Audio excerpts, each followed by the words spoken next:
Assalamu alaikum wa rahmatullahi wa barakatuh. Brothers and sisters, today I want to talk to you about the concept of something called al-ayn, which means the evil eye. I get these questions all the time. And before I talk about it, I just want you to know not to get paranoid about what I'm about to say. And the al-ayn, or the evil eye, or envy, or people who jinx you or are jealous of you and things are going to go wrong, this is very, very rare. Now, Islam does not support superstitions and supernatural things. However, sometimes there are things that happen around the world which we just can't explain or don't understand fully. And the Qur'an comes and talks about it a little bit, and Prophet Muhammad, peace be upon him, talks to us to know how to protect ourselves and identify it. So al-ayn literally means the eye. And the Prophet, peace be upon him, did say, which is narrated or collected by Sahih al-Bukhari, he said, al-aynu haqq, the evil eye is real. In all of the biography of the Prophet ﷺ's life, and in all of the history of the Khulafa al-Rashidun, which is about 30 years or so, I only came across 2 or 3 instances where it reported something about the eye. One of those instances is actually reported in An-Nasa'i and Ibn Hibban, one of the hadith collection books. In the time of the Prophet ﷺ, one of the companions, and Ansari they call him, he had extremely nice skin and a very nice complexion. So he took his shirt off and went into a river, and when he came out, another companion saw him and he was so amazed and amused by the way his skin was and his body was. So he said, "Oh, not even a virgin woman inside of her oasis." It's a common thing the Arabs used to say. In other words, it says he's got even nicer and cleaner, softer skin than a woman inside of her oasis. Immediately the man fell to the floor and he became sick and couldn't move with extreme fever and I don't know what.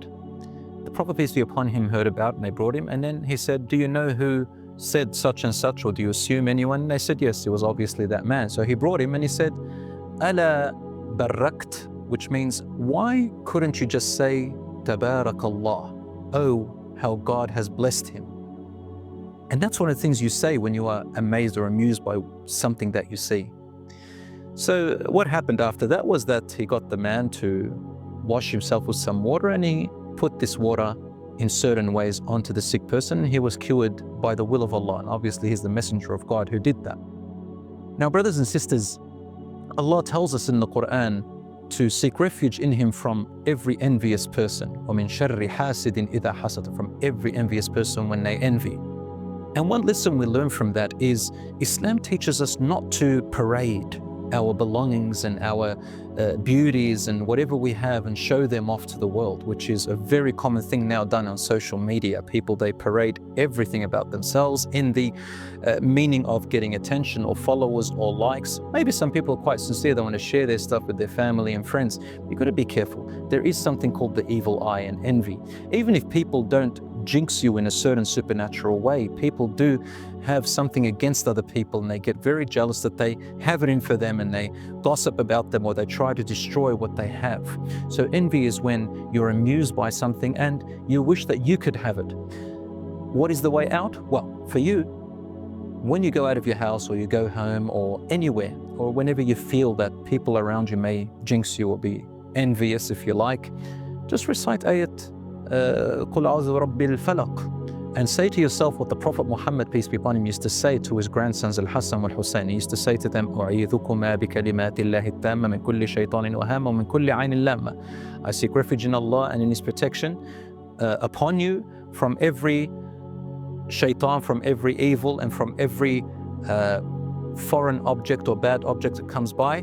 And I seek refuge in Allah from every evil eye against you. So this is what you say. And if you're amused by what you see, say Tabarakallah, oh, the way God has blessed it. And if you are amused by something you have, sometimes people look at themselves in the mirror and they get amused by themselves and give themselves the evil eye. I've heard this before. Say MashaAllahu can. Or you can say MashaAllah, or you can say MashaAllah La quwwata illa billah. And this, we get it from Surah Al-Kahf, you know, the story about the 2 men with one of them had a garden and he was so amused by what he had built and what he had planted, and he said, "Oh, this is the best," and he was so boastful and was ungrateful. And then the righteous man says to him, "At least say MashaAllah, La quwwata illa billah, oh, what God wills, and there is no power except in Allah." He refused to say it out of arrogance, and Allah subhanahu wa ta'ala wanted to teach him a lesson from this. The next day, a storm came and took it all away. So brothers and sisters, we learn these lessons to show us that in Islam, it's not good character to show off our stuff and to parade it. There are other people who are not fortunate like us. Some people, they may look at other people and think, well, I wish I had what they have. And with Muslims, we have compassion towards each other, even with that sense. At the same time, you don't want people to envy you. So brothers and sisters, be humble.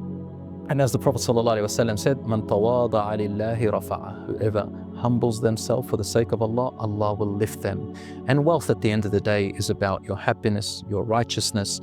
You love your iman and yourself, and you want to improve yourself, and you appreciate whether you have a lot or a little. Finally, I saw a little kid today who said, "Look how rich I am." He's got 2 $5 notes. And I said, you know what? A wealthy person is not the person who's got a lot. A wealthy person is the one who knows how to manage what he has, even if it's a little bit. So brothers and sisters, enjoy your time, enjoy yourselves, enjoy what Allah has given you. Be grateful, say Alhamdulillah, say MashaAllah, and say Tabarakallah, and watch how happiness will creep into your life, inshaAllah ta'ala, with no fear. Some people, they resort to all sorts of superstitious stuff, thinking that they're going to protect them. Like there's this little tiny bead that they buy, it's blue, or they buy this gold necklace with a little blue eye in there, or they get a horseshoe, or they get all sorts of talismans and charms and amulets. Brothers and sisters, all of these are what we call shirk. Shirk means making partners with Allah. They have no power. Stones have no power. There is nothing to them, and we should avoid them altogether. Oh, some people may ask, but what if I wear those amulets and that blue eye just for good looks? Well, yeah. If it's for good looks, it's not making partners with Allah subhanahu wa ta'ala, because you're not believing that that stone has any powers that God has. You just want to wear it because it looks nice. But still, prefer not to wear it, because we're kind of promoting that belief, because so many people still believe in it, and it causes anxiety, mental illnesses, paranoia, trauma, fear. A Muslim doesn't need all these mental problems.